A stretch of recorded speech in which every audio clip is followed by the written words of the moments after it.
Welcome to another episode of DD on the Spot. I'm not even going to really do an intro for this one, everyone, because we have Emily back on the podcast. We didn't decide if it was her third or fourth appearance yet. I'm just going to go with fourth because I'm leaning towards that. Again, everyone, I give up really on trying to keep track of all this stuff. I've done 610 podcasts now, I think, just for this channel alone, and then for all my other ones I've done, I think probably it's like 1,030 total. So anyway, I am so backtracked right now, but enough about me because this is all about Emily, and it's been a year and a half since we last had her on. You can see from some of the photos that I'll be posting when we're talking to her, she is definitely. I didn't think last time that we had her on that she could put on any more size, honestly, because I was like, okay, she might be maxed out, but then she went ahead and just proved me wrong, entirely. So who knows? Next time I have her on, we might have to get a different screen. She might not be able to fit in. I don't know with some of these guests how it's possible, but Emily, thank you so much for coming back on. Thank you so much for having me. I'm excited to chat. We have a lot to catch up on. Absolutely. Well, I gotta start things off. I'm never gonna ask about the weather again because that just gets boring. I'm not even gonna mention it because we are slowly starting to get a little bit warmer here in Minnesota, and I don't want to jinx it by all of a sudden it being freezing again. It's almost walking weather for me. Where luckily I work close by, so I can walk to work once it starts warming up a little bit. But yeah, why don't you just give us an update? It's been over a year and a half on what you've been up to. I mean, like we talked about before, you talked about, like 2020, that's been 3 years now. It was just that 3-year anniversary of when everything shut down. It still feels like yesterday, but these last year and a half, what have you been up to? Yeah, so I wrapped up. The last time I was on stage was at the end of 2021. I ended up doing the Olympia that year, and then we did 2 shows post Olympia, just to kind of get more stage exposure. So after wrapping up that season, I moved out of my parents' place. So I kind of took the leap. I moved into a house not far. I'm still in Pittsburgh, but it's my own space, and so that was a big adjustment. But I love it. It's nice. You almost become closer to your parents because they're like out of your hair now, or I guess you're out of their hair. But other than that, we took the whole year off. We were supposed to do this in 2021, but after randomly qualifying, my coach and I, we were like, we can't pass up the Olympia. So we ended up competing and then took 2022 off. So it's been a full year since I've been on stage. It's actually been awesome for my body. So I feel like we did a lot of repair, not only on my physical body, but also like my metabolism and just the effectiveness of my body.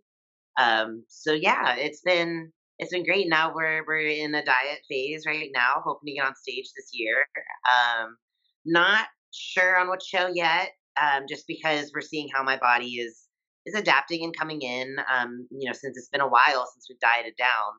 So my coach wants to see kind of what's under there and make a decision, when the time comes. So Well, you talked about how your body enjoyed the year off, but how did your mind deal with the fact that you weren't on stage for a full year? it was hard. I am not gonna lie. It was a lot of FOMO. So just like sitting on the sidelines, watching everything else happen. And of course, at that time, I would call myself a seasoned pro. So you watch all these bigger shows happening, and you're like, man, I could be up there. Like I could be in the mix. Hopefully in the mix. So that was a hard feeling to get through, I guess. But you always have to remember that like you're looking out for your best, and that's what my physique needed to kind of be competitive at the higher level. We needed to really give it time off. So it sucked, but you learn to adapt and look at the positives. Yep, that's how the way it goes. Now, speaking of physique, what would you say is the area of your physique that you've improved on the most in the last year and a half? Ooh, So I feel like my vision for myself, like my body dysmorphia is only getting worse as time goes on.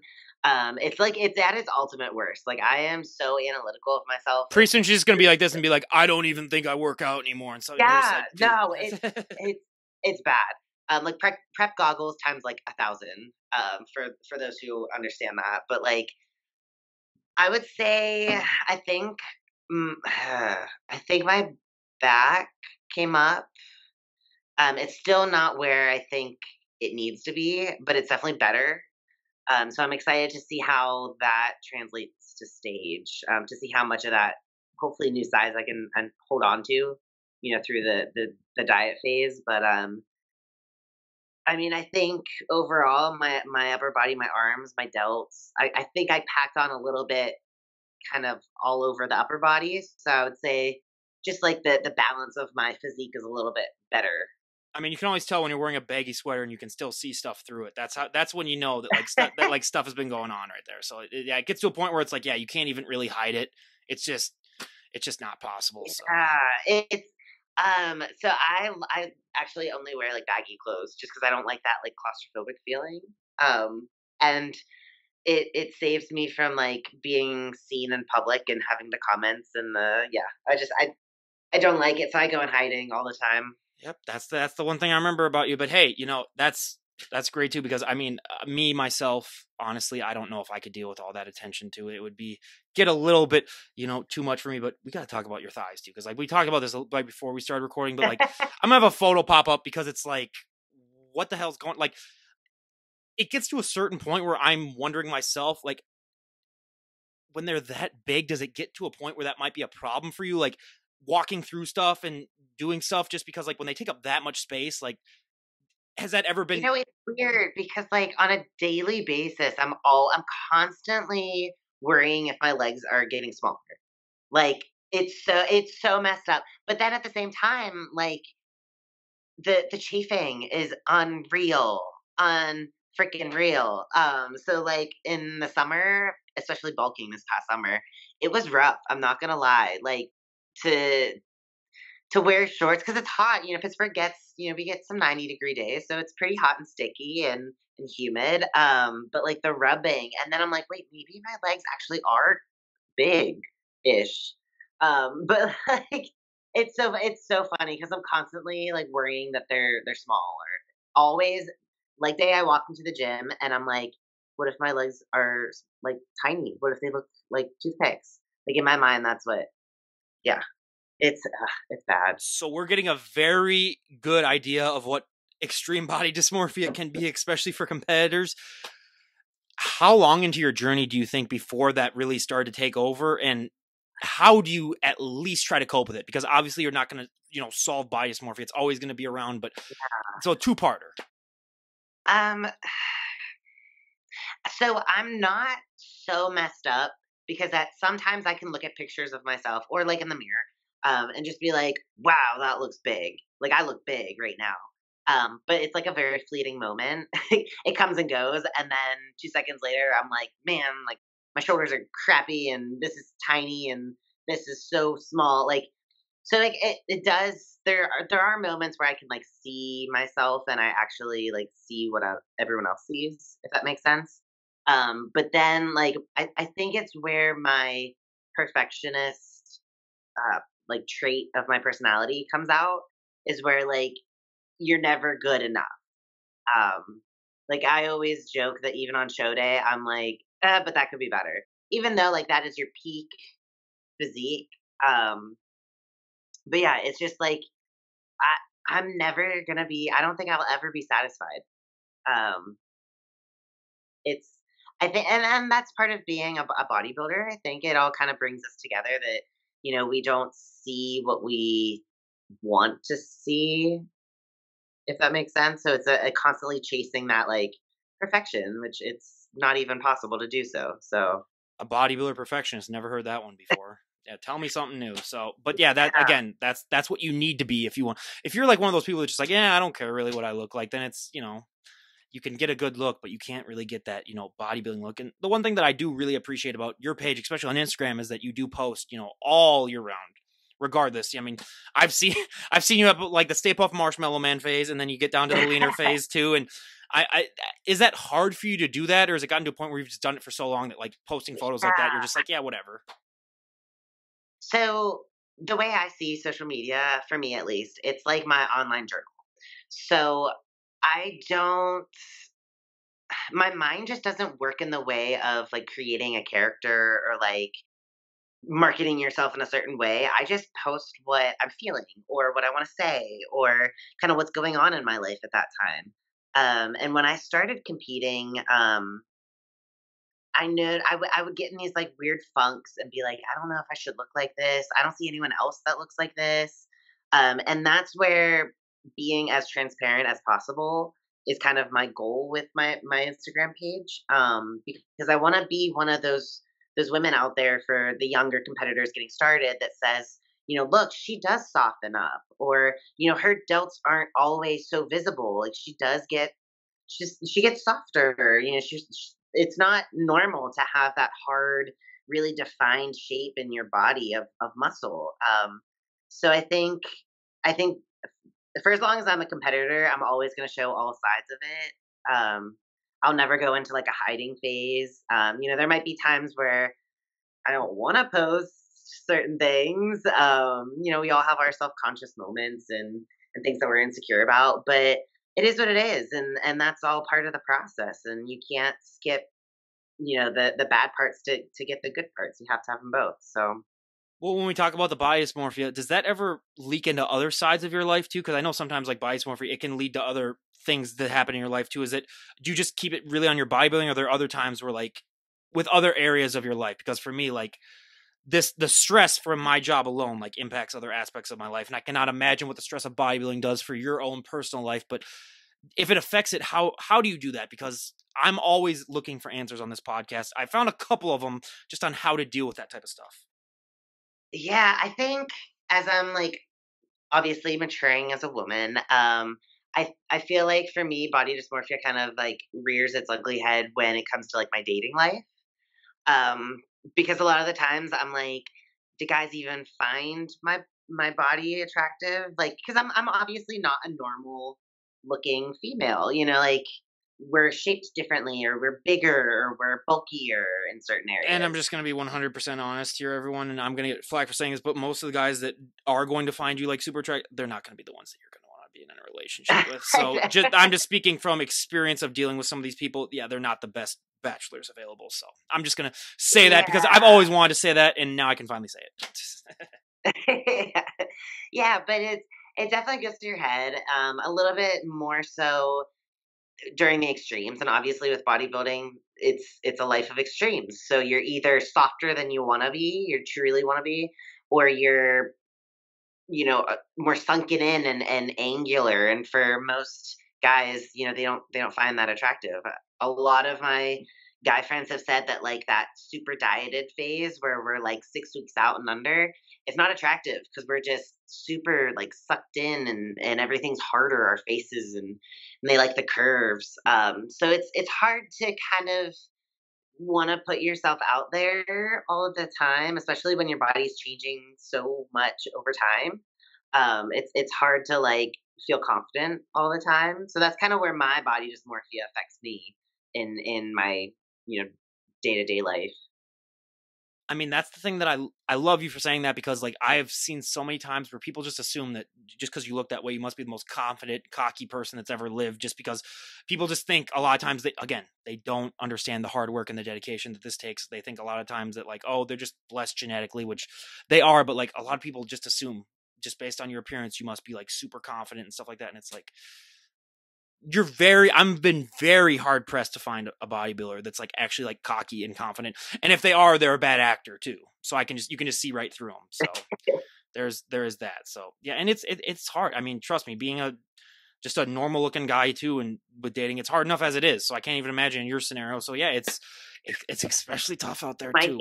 my dating life is like non-existent. Mhm. It's like in the negatives. It's so bad. But I mean, someday it'll be a priority, and I'm Yeah. sure I'll put more effort into it. But Yeah. right now, I enjoy just like spending my time alone. Well, that's the one thing I was going to bring up, because you're probably one of the biggest homebodies that I've ever had on the podcast. If I were to do a ranking, you're definitely top 5. I don't know if you're number 1. I don't know for sure, but when it comes to that, do you find that helps with just the mindset that you have as being at home? Does that make it more comfortable, or does it sometimes be a detriment? Yeah. So the best example I'd have is I was watching Nick Walker's podcast or his videos, his YouTube channel, and he was saying that like he literally just lives Groundhog Day every day of the year.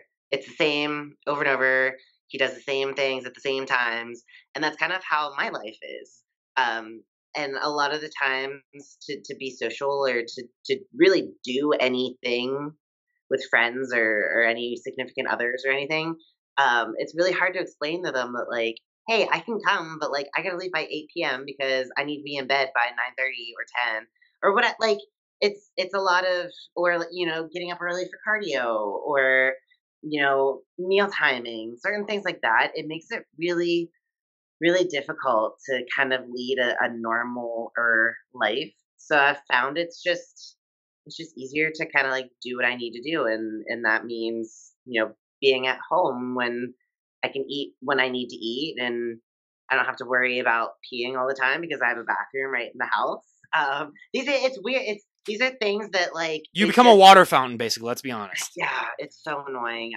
I literally I hate the act of peeing. Over the years of bodybuilding, you get so sick of it.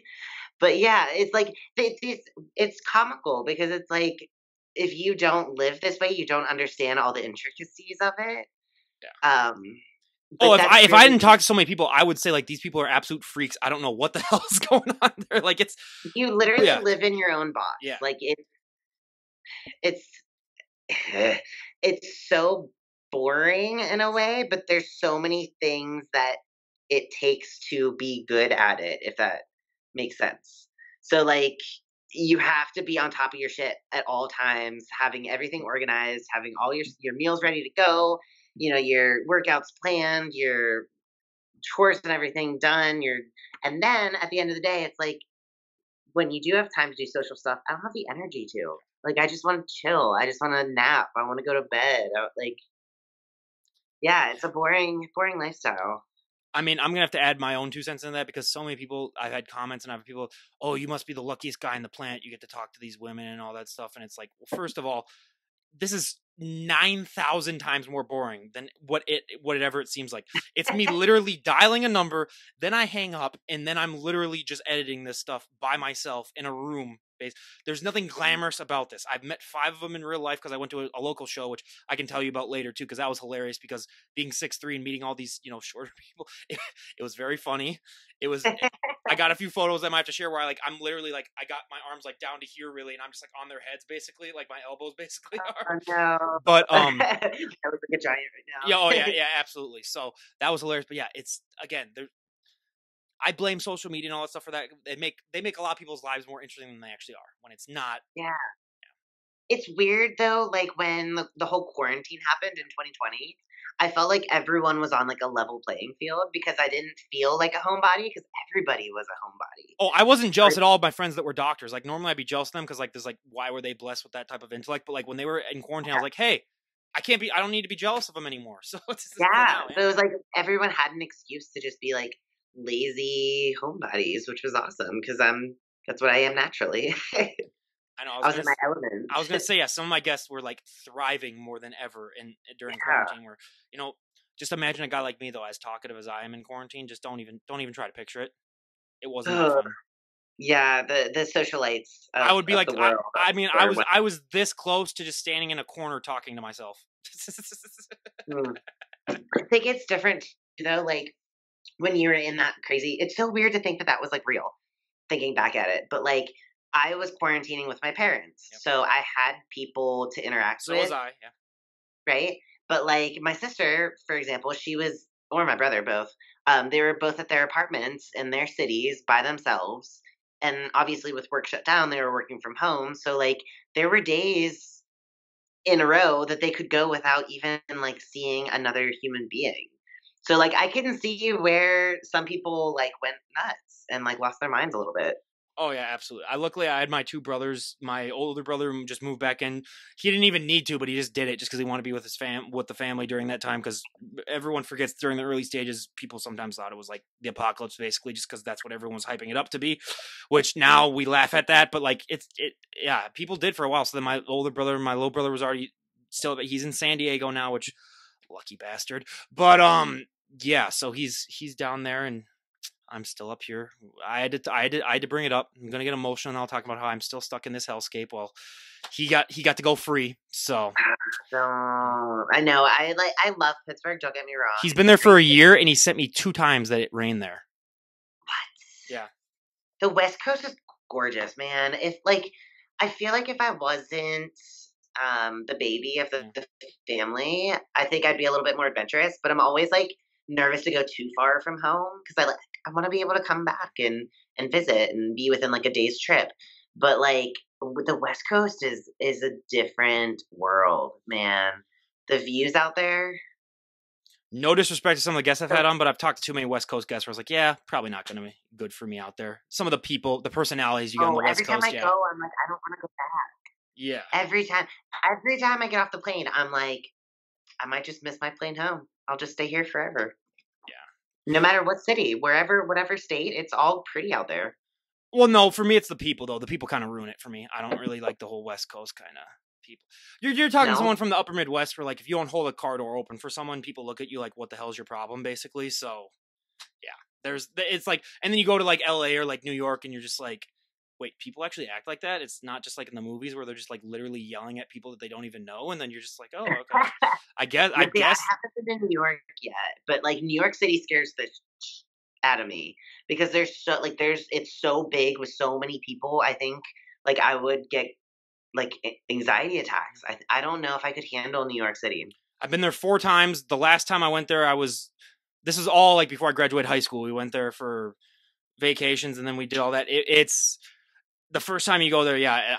It's hard to imagine that there's like 7 million people just jammed in that close together. And it's crazy. Yeah. And everyone is their own character. And it's definitely interesting. I'm probably going to end up going back there eventually sometime, not to live there again. God forbid. No, just for like a day or two, probably just like travel around. Cause it's been, like well over a decade since I've last been there, but yeah, it's absolutely crazy to think about all that type of stuff. But you do have somewhat of a profession that allows you to travel and, go to shows and see other parts of the country. Do you sometimes get upset at the fact that literally you can't do anything fun because you're getting ready for a show? You really just have to sit in a hotel room, really, and just watch TV, basically. So my traveling for shows experience has been, I would say, out of the norm. Okay. So every time I travel for show, I do it solo. So to save money, I actually stay in Airbnbs. Um, so I've stayed in a lot of like interesting situations, I would say. Like most competitors, they go to the city, they check into the hotel room. It's pretty boring. It's like, I don't know, you're on site, you're so close. But like for me, I'm always kind of off the grid as far as like in the new city. So the Airbnbs I stay at, they can be like anywhere with anybody. I've stayed in like a hostel kind of a setting where it's like you have your private bedroom and then shared spaces with others. I've stayed in like a woman's house before. Like she was still in the house, staying and living and doing her thing, and she just rented out the bedroom in her house. So it's always been quite the experience when I travel for shows because you never know what you're gonna get with the way I kind of roll the dice with it. But Yeah. I've had some interesting experiences with it though. Like met some really cool people, non bodybuilders, so that's always been exciting. But It is really fascinating, though, the people that you do meet on your travels. Just, yeah, like you said, the non-bodybuilding people, it's always fascinating. And especially because you get the best reactions because they get to see you when you're at your peak, basically. So yep, that's got to be entertaining at least. yeah, and it's always a thing too. Like wherever I stay, obviously I'm gonna be using the kitchen a lot, and I'm gonna be using the bathroom a lot. So, like, sorry to my fellow house guests or whatever, but like, you'll be up peeing in the middle of the night, or you'll be cooking early morning, like for show day. I get up at like 3 in the morning for show. So it's at the same time though, like, you're staying in an Airbnb with other people to be expected. It's not the most luxurious stay. Um, I've run into some instances where like I could have gotten really screwed as far as like the places I've chosen. Like example, I competed down in Florida last year, and the house I was staying at didn't have AC everywhere. So as you can imagine, like you get your show tan, and then you're told to stay cool and dry and this. and like I have no control over if the AC is on high or not or whatever. So like it could have been a bad situation. So, but at the same time, like traveling for shows is expensive. This hobby or sport, whatever you call it. It's expensive. So you try to save money where you can, and for me, when I travel, that's my way of trying to, make it manageable. No, and again, almost everything about you is completely unique to a lot of the guests I've had on. You're definitely an outlier when it comes to a lot of the aspects that I talk to some of the guests about. But I mean, this has been one thing that's never really brought up too much, but it's been making the news a lot more, especially in the bodybuilding communities. The balance between femininity and size, really. I mean, it's a debate that everyone has an opinion on. I honestly don't have an opinion on because as a guy, I really don't think that I should be the one telling women that whether or not like you should be that. I've always found that hilarious that that's where the narrative comes from. That's a whole different conversation though. But how do you try to balance sort of that I don't know. It's like being on a balance beam. Basically, it's just trying to find out the perfect combination of femininity and size without going 100% overboard on either side. Yeah, I mean, it's a hard debate in the sport, I'd say. Like I think a lot of that comes from your decisions as an athlete and what you choose to do with your body. Obviously we all kind of partake in a certain area and some more than others. So like that's one thing that can, make or break your femininity over time. Taking care of your body is making sure you're staying mobile and I guess like your complexion, your skin stays healthy. So that's another thing. But for like size and everything, I don't know. Like people say, how big do you want to get? And I'm like, I don't know. I want to keep growing until I am happy with what I look at when I look at myself. Well, with your So body like, dysmorphia, good God, it's going to be a pretty damn long time before you finally look at that and be satisfied. I know. But like, I mean, as far as like the look of my body, like I like being a bigger female. I like looking like I can do stuff myself. And so like I've never really minded that kind of like stereotype. I would say though, like as a petite woman, I'm 5'4", so I'm like I wouldn't say I'm like short, but I'm You're on the taller side for some of the people I've had on. Yeah. some of them, yeah. But like your body has like a cap weight where it just gets to be like painful to be that heavy on your stature. I'm sure the guys know. But for women, like we kind of have that effect too. So like, in the off season, I'm getting up to a weight where like, at some point it's gonna get to be uncomfortable and like you don't want to get that heavy. So then you're thinking, okay, my body is maxed out on the size of what my frame can carry. And now it's like you're just kind of playing with the Play-Doh and reshaping it where you want to put it. And that's kind of like as you mature as an athlete, you're getting to the realm of just like, I guess, adapting your body. So you're not really growing anymore. But as of right now, being 30 years old, I feel like I still have time to grow. So yeah, I mean, Yeah. I plan to keep growing. Absolutely. So I mean, I couldn't have put it better myself where it's just you see so many times that some people they don't get the memo that like that's their body's max where it's like you probably shouldn't put on more weight and then they do and then it's like slowly inching closer to the cliff and then you can completely fall off where it gets to a point where it's like you're just too big. Like it's just yeah, and then of course, and then you think like once you get to competition season, the more like weight that you put on, typically the more weight you have to get off. So if you can kind of keep that to a minimum and keep your body, in a smaller range rather than fluctuating so much, not only is it going to be easier on your body, your joints and your ligaments and all that good stuff, um, but now it won't be as difficult of a prep because you won't have to get off as much weight. yeah. Um, Hmm. so Yeah, it's a balancing act. And you talked about dealing with injuries, which I mean every bodybuilder's dealt with injuries. Please tell me you do massages, you do acupuncture, you do at least some of that stuff. yeah, so my tissue therapist is awesome. His name's Adam. He's with Alliance Athletics in Pittsburgh. He is the best at what he does. I see him regularly. Um, Other than tissue work, um, it's a lot of self care. So, like, making sure I'm doing my foam rolling, my stretching, my trigger point release, my Epsom salt baths, my ice baths if I feel like I need them, making sure I get enough sleep, making sure I get enough water. So that's where like the lifestyle really plays into it because it's like when it comes down to it, you think like bodybuilders are lazy. They just go to the gym and then they like go home and what do they do all the time? But like there's a lot of stuff you got to keep up with as far as and we're only getting older, so it doesn't get any easier as time goes on. So I've noticed it that like recovery is a bigger aspect of all of this as I'm getting older. Please tell me you do some of the foam rolling in the gym so people can be like, that really huge lady is doing foam rolling. Like, what's going on there? Yeah, so I'm super bougie with my workout sessions.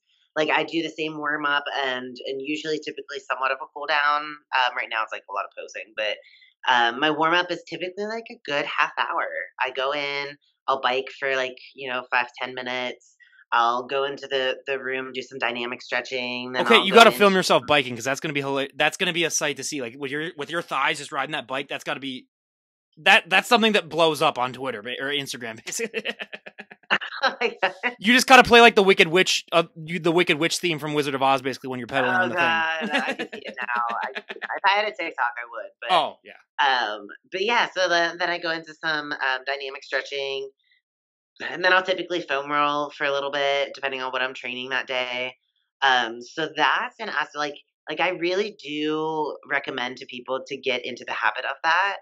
Um, Stretching, I think that's more of a personal thing. Like if you notice that it helps. I personally believe that mobility is a little bit more important than the stretching, especially if you take a lot of time off. Like staying at a heavier body weight, your mobility will go quicker than if you're lean and moving around a lot more, doing more cardio and whatnot. So I definitely learned that lesson this past year was to really, really keep up on your mobility. It's like super important. Oh yeah. Undervalued aspect, I would, totally agree myself. But we got to talk about posing then too, because it changes up as you evolve and as you get bigger and bigger. How have you tweaked your posing routine from taking the year off? How have things changed up a little bit? Yeah, so I actually just started the past probably like month and a half or so, really getting into like re-choreographing my own routines and individual presentations. Like I'm constantly working on my posing, don't get me wrong, but now is the time where I'm like, coming up on competition season, I'm like, what am I going to do on stage? Like, I don't want to do the same thing I did 2 years ago or a year ago, whatever, last time I was on stage. So you definitely want to keep adapting and it's been fun kind of dipping into like an alter ego to kind of like how do I want to present myself on stage? Do I want to go a little bit more of a different energy or vibe? So that's been fun to like do the self discovery of like who am I on stage? Who am I going to present myself as? So that's been fun. Um, but yeah, posing definitely it's another aspect of bodybuilding you got to keep up with, and it's a job, man. I love it, but sometimes you just the last thing you want to do is flex and pose more. But practice makes perfect. Yeah, I mean, especially on some of those days. I mean, I'm not gonna lie. There've been days where I've been podcasting that I didn't want to do that podcast that day, and I can tell, but most people can't tell because I never just admit it to them. But yeah, I'm not, and don't get me wrong, I'm not comparing my lifestyle to a bodybuilder's lifestyle. 1/10, not even 1/10 of it, really. I mean, it's just what you guys go through is just, it's insane, but in a good way, also in a bad way. But it's it's best of both worlds, really. But yeah, it's crazy. And how are you dealing with, like we talked about the mental break that you had to take and how you dealt with that mentally, but you getting any jitters now as you're getting closer to, getting on a prep and starting, this season? Are you getting any jitters because it's been a year? Where are you at with that? Um, I think the biggest thing right now is the facility I train at. I'm at the gym, like the same gym every day. And being there so much, so often, I know a ton of members. I have a ton of you know, uh, friends there. So it's hard now going back into like the mindset that I have to get into during a prep, especially like deeper in prep. So that's been quite the adjustment of just like setting those boundaries and telling, I really can't talk right now, or I'm kind of in the middle of training. Do you mind catching me before or after? Stuff like that, where like now I'm entering the phase where like my body doesn't want to train. Like it's getting harder to mentally get to that zone where you're in it. So music and like kind of isolating myself is even more important right now. And it's hard when the members don't quite get that or understand that. Because obviously we all go to the gym for different reasons. Not everyone is months out from a competition where everything matters and your workouts are very important.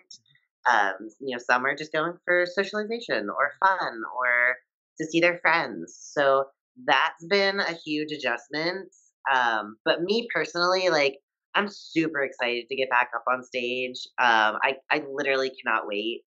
I used to get super nervous and like hate show day because I just wanted to be in the gym. That was the part I loved. And I do, don't get me wrong, but like I have learned to really enjoy show day, because it is self-expression. It's the time where we get to express ourselves and show off the work that we put so much effort into. So I'm like super excited. I literally cannot wait to get up there.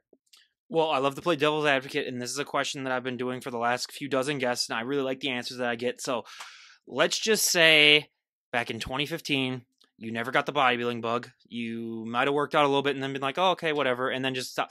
Where do you think you would be at in your life right now had you not gone down this bodybuilding path? Dude, I think about this all the time. It's like just because I started at a pretty young age. I mean, I know it's more and more common for people to get into bodybuilding super young these days, but when I started, it was more of a rarity for people in college to really like be super into it. So, I mean, I my first job out of school was in the gym. I never worked at a job that wasn't fitness related. So I don't know, man. I went to school for digital media, so I don't know if I would have stayed in with like some kind of like editing or something along those lines.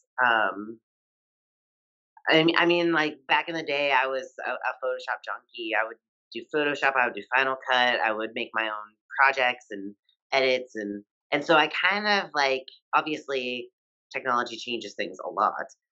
But like I kind of love doing. That's why I like doing like podcasts and whatnot because I kind of know what it's like behind the scenes to like have a bunch of content and have to like edit it down and shrink it and make it fit. And You realize you just ruined yourself right now by saying that you have done Photoshop in the past because everyone's going to be like, oh, oh my gosh, every photo she does yes, from now on is going to be like, that is not real. She admitted on a podcast I that she did know, I Photoshop and know. stuff, but Believe me, oh my I God. have way more to do with my time than spend it editing my own photos. So believe that. I know some people are that pathetic, which is the only reason why there's any validity to that at all, but yeah, I, like, yeah, I know. I don't I understand those people where it's like, I don't get it's the same thing with people leaving mean comments on photos. It's like, don't you have anything better to do with your time than to go on a stranger's page and just leave mean, nasty comments?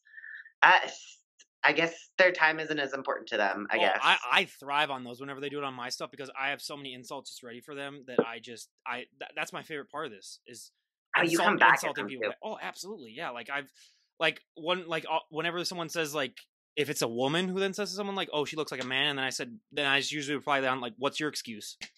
And then just stuff like that, and they'll get pissed, and I was like, really, you're getting pissed at me for coming? So it's hilarious. I mean, I have so many. Yeah, It I've goes become in a waves master at too. it. Like I've Yeah. noticed recently all of the comments about the steroids and you should look like a man, that's not a woman. Like all of those have started up now that I'm leaning out and being less like soft and feminine, which is always a fun time because it's like Nothing you like always messing with your know. mind when you're depleted. Yeah. Yeah, yeah. Well, the worst part is that like the other day I was in the gym and I went to move my stuff to go to my next exercise, and like my phone lights up and I see it's a notification from Instagram, and it's like this really mean comment from someone I had no idea who they were. And it's just like you don't want to let it affect you, but like it just kind of puts a like damper on your day. You're just like, oh, like that wasn't cool. Like obviously it's not enough to like affect you and like change the way you look at yourself, but like it's just like ew. It's so unnecessary. So yeah, I don't know. I mean, I guess people have more free time on their hands. I don't. I don't know. Okay, I've held it in long enough. The gym bro in me has just been dying to ask, with thighs like that, what weight are you putting up on leg exercises? Because good God, I know most of it's for show, but it's the gym bro in me. Like when I see those, I'm just like, just the curiosity of me. Just like whenever I see someone who's really, really huge, I'm just like, I wonder how much that person lifts. But like with it, what are you putting up? Because I know bodybuilding training is different than other types of training, but still, it's not going to be 5 pounds. Yeah, I mean, I used to like when I so obviously I don't back squat anymore. I actually don't front squat anymore right now. My coach limited me from back squatting because I was using heavier weights than what we wanted my waist to support, if that makes sense. It was like making me thicker in the midsection. It's always been like that though. Like every major like compound movement I've had in my training, I've always tried to like max out and like push weight. That's where all like the little powerlifting comments come in. Like I've been asked so many times, "Oh my gosh, have you ever done a powerlifting meet?" No, I haven't. I just like lifting heavy. I don't know. And I've never had the interest to go into powerlifting. But it's just I honestly think it's just my mindset. Like I'm just so driven to like constantly be improving that I push some decent numbers. But like I mean, I think my hack squat's probably my strongest movement right now. And I reverse banded, of course. Like it's just easier on my knees that way. So I'm not doing like the eight or nine plates that I have on the machine. Obviously, there's some weight taken off of it, but that's probably like my heaviest compound movement right now, or leg press. Leg press is pretty heavy. Um, but it's honestly just a lot of like volume. I like every time I train my legs, I crush them. Like I go until it's like I tap out. Um, yeah, I've always trained legs like that. I don't know. How stretchy do your pants have to get? Especially for Yeah, someone who's 5'4". Like how stretchy do you they know, do you like have to like I call them up and be like, "Hey, I have a special order for you guys." I need extra. Yeah. No, I am so picky with my like bottoms, especially sweats. Like they have to fit a certain way. I don't like. I typically go for more male clothing just because it's like spacier, it's roomier. The women's are more like fitted and have like wider waistbands. I don't like that. But typically, like I'll like size up too. A lot of the times, I'll do like a large or extra large in women's, just because I like it bigger and baggier. Um, and I don't know, like stretchy. And the annoying thing too is I change sizes relatively often. So, like, even in prep and out of prep, like, you still grow out of stuff. So I have, like, 7 different I'm sure every competitor has that, where they have, like, 7 sizes of stuff, and it just depends on where you're at in the process of what you can and can't wear in your own wardrobe. So, It's yeah. Again, you're gonna have multiple wardrobes. The money aspect about not even just competing, but the clothes is, a podcast in of itself that we could do. But going into this year, what are your goals for this year? I know you said you want to get that Olympia qualification. Do you have any idea of what shows you're gonna do? Do you have that? Where are you at right now in the process? yeah, so, we're aiming for, like, early summer, I would say, as far as show lines. Um Obviously, goal is to requalify. I was at the 2021 Olympia, like I said. I won a show at the end of 2020. So that was my first and only pro win, and that feeling is like none other. And obviously, like it's a little bit of like a self goal too. Like I want to prove to myself that I can do it again. It wasn't just luck, and I'm able to stand on that stage for a second time, which is a blessing no matter what. So that's kind of the goal. As far as like planning wise, I think we'll see kind of what the judge feedback is as far as moving forward. If it's an area or something that we can fix within a season, then obviously we'll jump into other shows. But if it's something that we'll have to take time with, then we'll go back into an off season. I, So I was just it's kind smiling. of Oh no, never mind. Go ahead. Yeah. yeah, it's hard to like. Everyone asks like what the plan is, but like it's hard to say like 100% what it is because it's kind of up in the air. It depends on a lot of different things as of right now. So. I was just smiling because I was like, what if they tell you that your legs need to get bigger? It's so funny. No, everyone at my gym, they're always like, "What was your feedback?" And I'm like, "Oh, they told me to get bigger." And they're like, "What? Bigger?" It's And I'm like, like, give me those guys' "Yeah, phone numbers and I will tell them like what is wrong with you guys. So yeah, I know, yeah." yeah, So that's what. yeah, I don't know. I hope. I mean, to requalify would be Yeah, cool. It'd be very, very cool. I mean, the Olympia, and it's back in Orlando this year too. nice, So nice. Yeah, that'll be exciting. But all that just to finish second at best to Andrea Shaw. It's BS when they have one person that's like that like I know. they're great and stuff. I love Andrea Shaw. I mean, her video of her when she did the side by that's what really took off the channel because everyone's like, "There's no way that's real." Everyone thought it was a Photoshop, and I was like, "Well, watch the Yep. 30-second clip. It's not Photoshop." But I love her. But it's like when you get someone who's like that dominant, it's It's like, kind of the way I see it is like when Phil Heath was winning, yeah, right? It's like you're not knocking how impressive that Phil was or is, but at the same time, you're just like, "Ah, give someone else a yeah. chance. Give someone else a chance." Like it's, but when you're good, you're good. They should just give That, her. They that should just give her the trophy, and then just have someone else be like the whatever champion of Olympia or something like that. Where but it's like, that also makes it like it's a marketing strategy too, yeah, because it's like who's gonna be the person to dethrone who like the first time that Sebum doesn't win, like who's that gonna be? It's like I it's mean, the kind of feeling. it's hilarious though because I appreciate like the female bodybuilding channel what those guys do, but then they always do that stuff where they're just like, is it this year that they dethrone Andrea? And I just want to reply down below, no. Simple question, simple answer, no. It's like you can put up as much drama as you want, but it's like He's no. an amazing like representative Yeah, of the sport too. So like you can't even like hate her because yeah, she's so because she good. has the femininity She's too. I an mean, it's like awesome other champions that they've had. You can say whatever you want, but like she's the one where it's like, yeah, you can still maintain some femininity while being that freaking massive and in shape. Yeah, Jack. yeah. Yeah. It's not funny, but I Yeah, I, I she do is. She's I do want to do a photo when I have all my bodybuilding. Like I'm gonna go to one of those shows eventually, and I do want to get a photo just so I can have my arms out like this and just show how much taller I am than all of them. Just be like, oh taller my than great guest, everyone else. everyone underneath my arms basically. Yeah, so yeah, but that's so I no I told you I'd tell you about it. So it was hilarious because I did go to a show. It was literally 5 minutes away from where I was. It was an amateur show, but I've had a lot of Minnesota guests on too. So then they were all there supporting their clients that they had really, and I met them, and yeah, it was just so fascinating. And they had it at a casino though, so there was an open bar at the place that they did it. So that was interesting because Wow. you'd see some people get off stage and then they'd have stuff to drink like immediately after, and you're just like, Yeah. Ooh, first of all, what is your alcohol tolerance like when you're that depleted? First of all, for me, it'd be like one shot and you're just dead basically. But super low. Super yeah, low. so I haven't drank in years. Probably like I think the last time I was like 23, so like 7 years.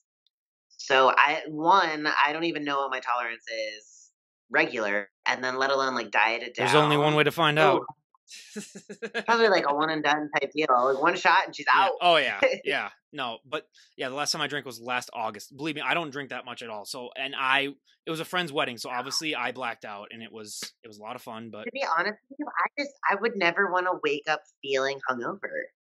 Like that, I that was just the first time I've that. ever thrown up drinking. I was known, like Ugh. historically, as the guy that never threw up drink. But here's the thing: I'm not gonna lie, it wasn't binging, but it kind of was. Where it was like I knew I was gonna throw up, so I was just like, okay, let's just get this over with. So then I did it, and then I threw up twice doing that. Yeah, and then you feel better. I Yeah, ugh, felt much yeah, better, but like I would have thrown up like half an hour later than if I hadn't just done it myself. So I was just like, yeah. okay, let's get it over with. So Get then it over. that's the thing. So, but the funny thing was, yeah, I went to sleep like 2, 3 hours before that, feeling absolutely fine, and then the next morning I was just like, oh god. So like 3 hours later, but Thank you. Yeah, no, ugh, no, don't miss hangovers.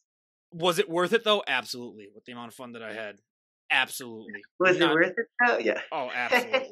Absolutely. Would I do it again? In a heartbeat. I got friends' weddings this summer where it's like, I'm just preparing myself. That's why I'm taking the day off work. If it's on like a Sunday or whatever, I'm taking the day off work the next day. So I know I'll be hungover as hell. But, it's worth it. Those are the only times I really drink now. That, and I might have had a couple of drinks actually on New Year's Eve. And then, yeah, I had like 2 drinks and I thought I was going to throw up just because I psyched myself up a little bit. I was at a comedy show and I was like, you're not going to do this after 2 drinks. So my tolerance is not what it used to be in college. So I'm No, glad that yeah, I'm glad that it's not, because good God, that, saves you money. oh,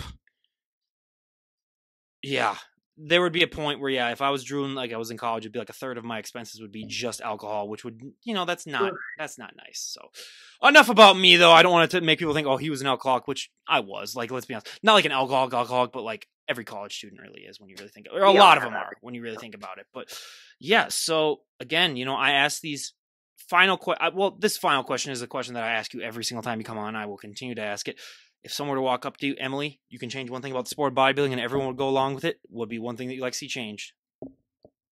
Ooh. I would say, ooh,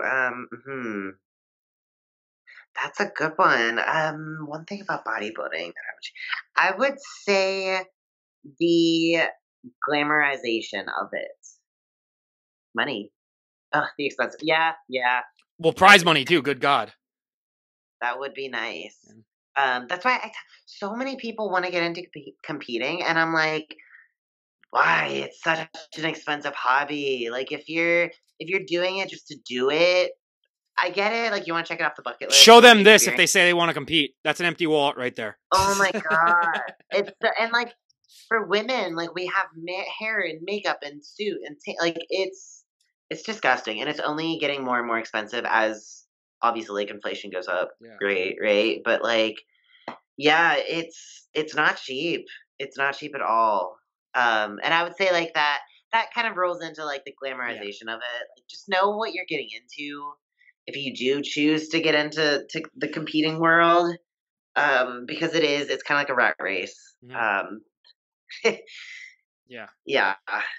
There are so many times where I just wanted to point out to people and be like, they present on Instagram less than 0.1% of their actual life, really. There are the times that they're crying on the treadmill. There are times that they're Oh my crying god. not being able to eat. The amount of times that if you were to just look at them for once, you'd be like, okay, this isn't really the sport for me, really.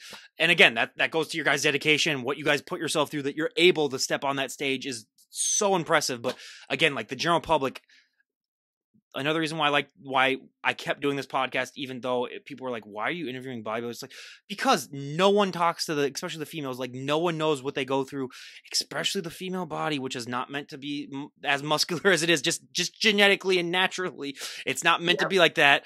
The male body isn't even in general either, but I mean, it's it's a different thing. But yeah, so I'm just like, the more that you talk to these people, the more you realize how much they really do sacrifice. And it really just paints even more a picture on just the dedication that you have to have.